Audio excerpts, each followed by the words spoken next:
পোষ্টৰ ভিতৰত এটা পোষ্ট আছে যাৰ কোৱালিফিকেশ্যন হায়াৰ ছেকেণ্ডাৰী আৰু সেই শিতানত ৩৭০০ পোষ্ট আছে।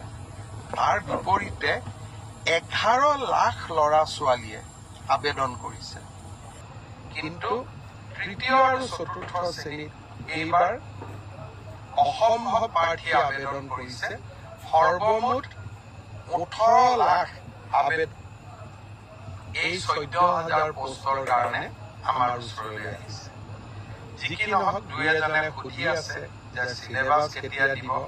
মই অহা পৰহি বা মেক্সিমাম ৪টা দিনৰ ভিতৰত চিলেবাছ দুখন প্ৰকাশ কৰিবৰ বাবে মই ৰিক্ৰুটমেণ্ট কমিশ্যনক নিৰ্দেশ দিছোঁ। আৰু মই ভাবোঁ যে যোৱাকালি মই কেইটামান টেলিভিশ্যনত এটা ডিবেট দেখিছিলোঁ যে তৃতীয় আৰু চতুৰ্থ শ্ৰেণীৰ চাকৰিত APSCৰ ধৰণে পৰীক্ষা কিয় হ'ব লাগে।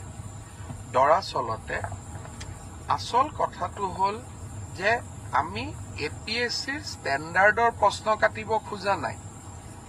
APSCৰ ধৰণৰ পৰীক্ষা, তাৰমানে প্ৰথম প্ৰিলিমছ হ'ব, তাৰপিছত মেইনছ হ'ব আৰু তাৰপিছত আমাৰ ভাইবা হ'ব।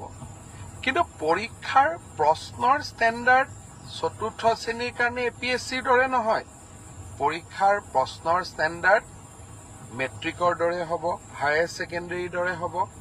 তেনেকে তৃতীয় শ্ৰেণীৰ কাৰণেও আমি এই ধৰণৰ যিটো পৰীক্ষাৰ বাবে প্ৰয়োজনীয়, অৰ্থাৎ গ্ৰেজুৱেশ্যন যাৰ কোৱালিফিকেশ্যন, তাৰ বাবে চিলেবাছ গ্ৰেজুৱেশ্যন হ'ব, হায়াৰ ছেকেণ্ডেৰী যাৰ চিলেবাছ, তাৰ চিলেবাছ হায়াৰ ছেকেণ্ডেৰী হ'ব।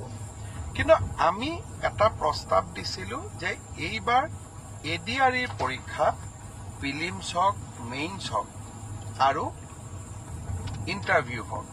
কিয় কৈছিলোঁ আপোনালোকে জানি আচৰিত হ'ব যে ৭,০০০ পোষ্টৰ ভিতৰত এটা পোষ্ট আছে যাৰ কোৱালিফিকেশ্যন হায়াৰ ছেকেণ্ডাৰী আৰু সেই শিতানত ৩৭০০ পোষ্ট আছে। তাৰ বিপৰীতে ১১ লাখ ল'ৰা ছোৱালীয়ে আবেদন কৰিছে।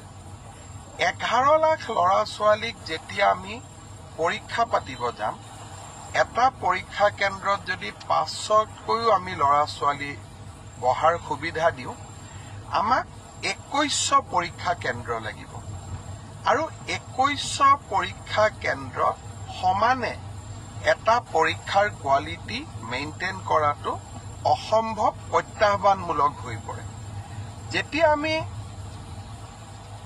2100 পৰীক্ষা কেন্দ্ৰত আমি পৰীক্ষা পাতিম, কৰবাত ইনভেজিলেটৰজন ইমান ভাল কোৱালিটিৰ নহ'ব পাৰে, কৰবাত লিকেজ থাকিব পাৰে, কৰবাত চাকৰিত ইজনে সিজনক সহায় কৰাৰো অভিযোগ থাকিব পাৰে। যদি আমি প্ৰিলিমছত এই অভাৱ বা অভিযোগ যিসমূহ থাকিসমূহৰ পৰা আমি যেতিয়া প্ৰিলিমছৰ পৰীক্ষাৰ ফলাফল দিম, প্ৰিলিমছত ১ লাখ ল'ৰা ছোৱালীয়ে পাছ কৰিব আৰু ১ লাখ ল'ৰা ছোৱালীক আমি যেতিয়া মেইনছ পৰীক্ষা পাতিম, তেতিয়া তাত পৰীক্ষাৰ কোৱালিটিটো আমি খুব সূক্ষ্মভাৱে মেইনটেইন কৰিব পাৰিম। অৰ্থাৎ শেষলৈ গৈ যোনে চাকৰি পাব, তাত কোনো ধৰণে কোনো কেণ্ডিডেটে কম্প্ৰমাইজ কৰি চাকৰি পোৱাৰ সুবিধা নাথাকে। এইবাৰ আমি প্ৰিলিমিনাৰী পৰীক্ষা নাপালো, মেইনছ আৰু ভাইবা ভচিৰ মাজেদিয়ে আমি পৰীক্ষাৰ ৰিজাল্ট দিম। অৱশ্যে ১১ লাখ ছাত্ৰ ছাত্ৰীয়ে যেতিয়া ২১০০ পৰীক্ষা কেন্দ্ৰত পৰীক্ষা দিব, ই এটা ভীষণ প্ৰত্যাহ্বানমূলক হ'ব। কেনেকৈ পৰীক্ষা পাতিব পাৰিম, ২১০০ স্কুল কলেজ, ই এটা ডাঙৰ প্ৰত্যাহ্বান হ'ব। চৰকাৰী বিষয়াসকলে এই বিষয়ে আলাপ আলোচনা আৰম্ভ কৰিছে। ৰাইজৰো সহযোগিতা লাগিব। কি ধৰণে পৰীক্ষাটো বিতৰ্কৰ ওপৰত ৰাখিবৰ কাৰণে ৰাইজৰো আমি সহায় ল'ব পাৰোঁ, তাৰ বিষয়ে আমি চিন্তা চৰ্চা কৰিছোঁ। সময়ত আমি আপোনালোকক কম। কিন্তু তৃতীয় আৰু চতুৰ্থ শ্ৰেণীত এইবাৰ অসম্ভৱ প্ৰাৰ্থীয়ে আবেদন কৰিছে। সৰ্বমুঠ 18 লাখ আবেদন এই 14,000 পোষ্টৰ কাৰণে আমাৰ ওচৰলৈ আহিছে। যি কি নহওক, দুই এজনে সুধি আছে যে চিলেবাছ কেতিয়া দিব। মই অহা পৰহি বা মেক্সিমাম 4 দিনৰ ভিতৰত চিলেবাছ দুখন প্ৰকাশ কৰিবৰ বাবে মই ৰিক্ৰুটমেণ্ট কমিশ্যনক নিৰ্দেশ দিছোঁ। আৰু মই ভাবোঁ যে ইয়াৰ পিছত এই পৰীক্ষা সম্পৰ্কীয় আপোনালোকে যি কথা বুজিব খোজে, জানিব খোজে, ইয়াৰ পিছত ৰিক্ৰুটমেণ্ট কমিশ্যনে আপোনালোকক জনাই থাকিব। মই মুখ্যমন্ত্ৰী হিচাপে এই প্ৰক্ৰিয়াটোৰ পৰা খুব প্ৰয়োজন নহ'লে আজিৰে পৰা আঁতৰত থকাটো উচিত হ'ব। অৱশ্যে